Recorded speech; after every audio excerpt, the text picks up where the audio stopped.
françaisdanslemonde.fr, la première plateforme multimédia d'aide à la mobilité internationale.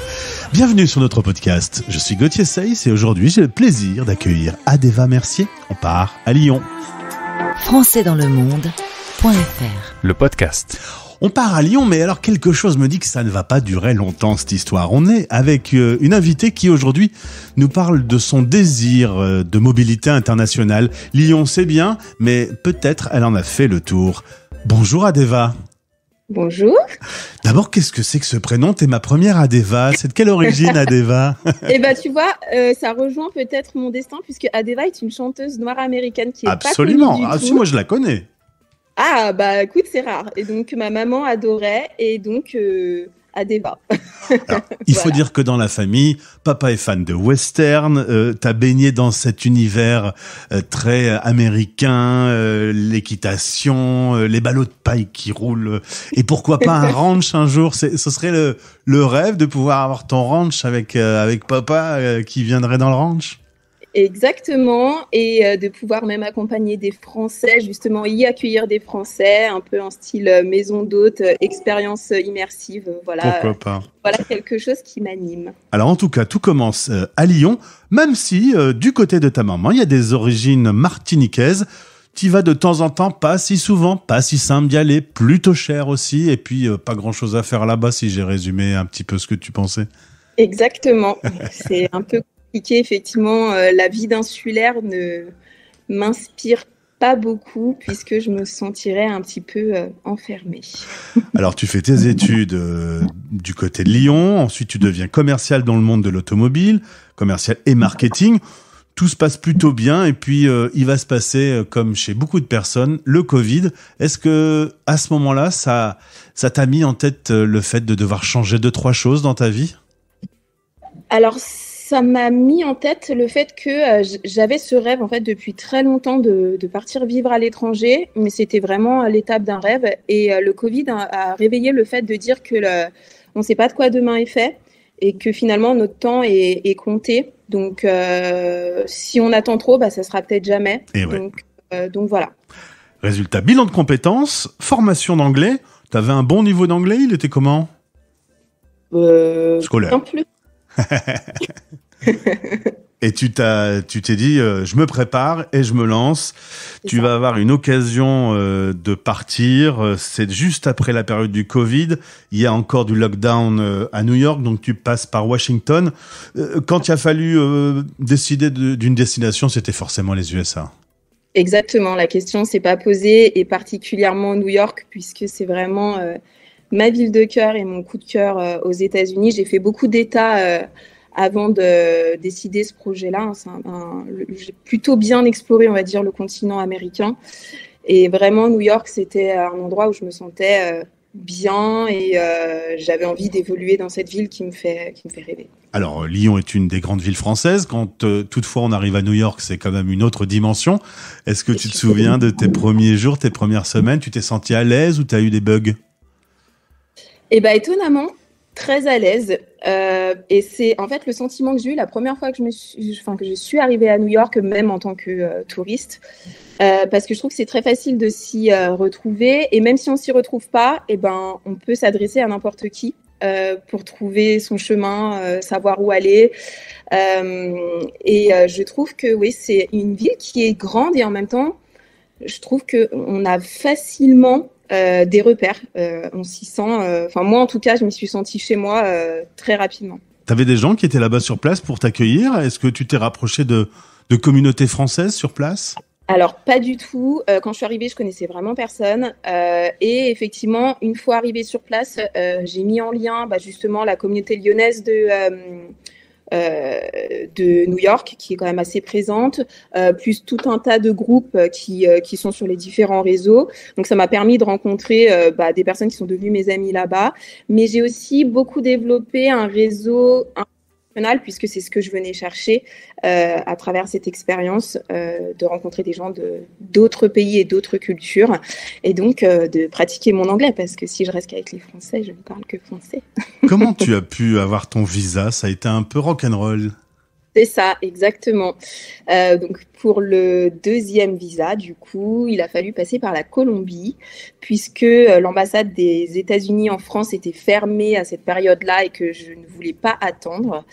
Donc j'ai passé quelques semaines en Colombie avec un passeport bloqué en attendant qu'ils y mettent mon visa à l'intérieur. Donc c'était assez rock'n'roll, mais ça allait aussi dans l'expérience de se dire, bah voilà, je m'ouvre à d'autres cultures, je rencontre des gens, je parle pas forcément la langue, mais c'est pas grave, on se débrouille et c'est ce qui rend l'aventure intéressante. Donc c'était juste incroyable. Toi, quand t'as une idée dans la tête, à des votes, tu l'as pas ailleurs, hein?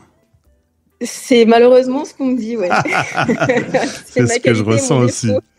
Alors, tu vas bosser là-bas dans le monde de l'immobilier, tu laisses un peu l'automobile de côté.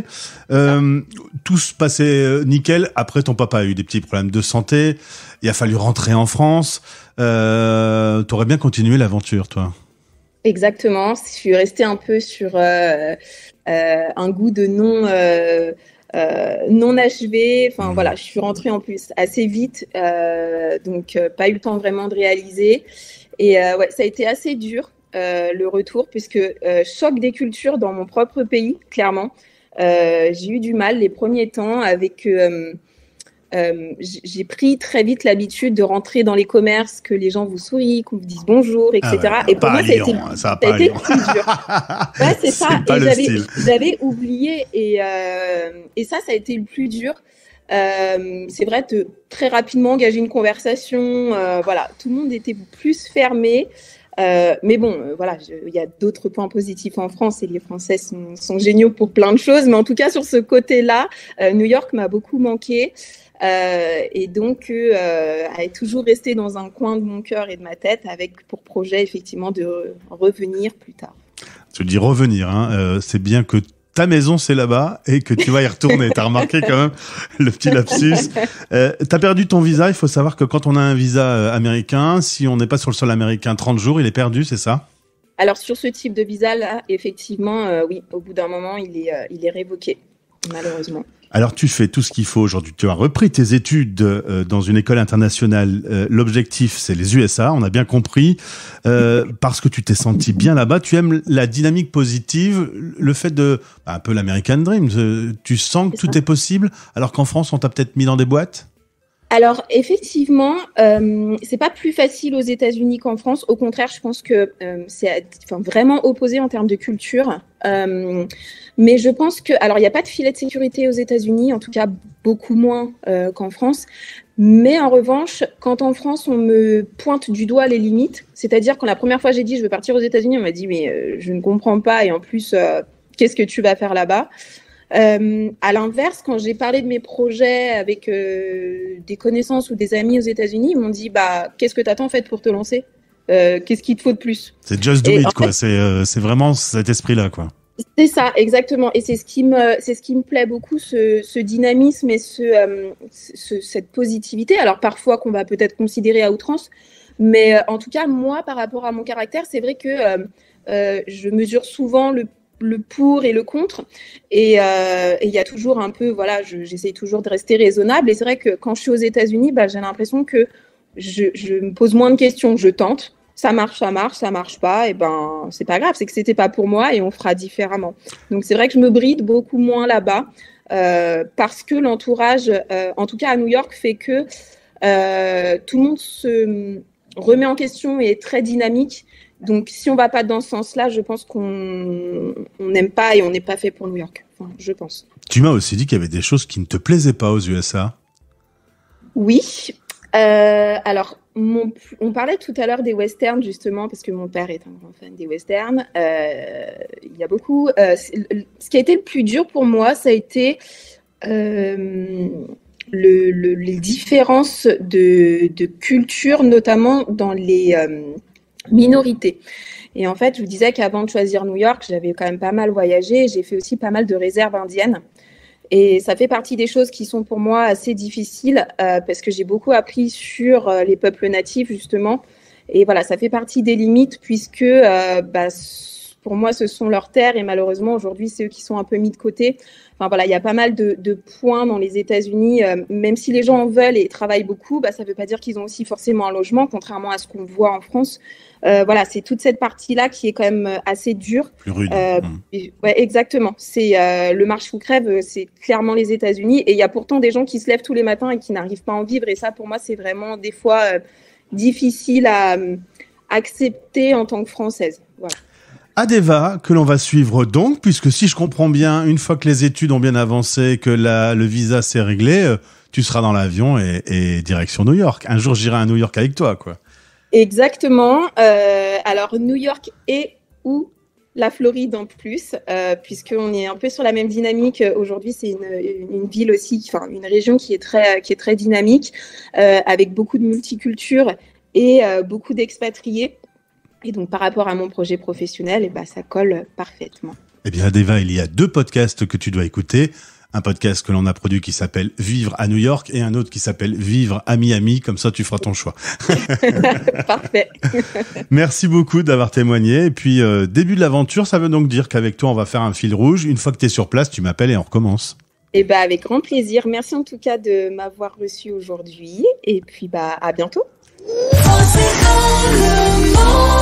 Françaisdanslemonde.fr Super!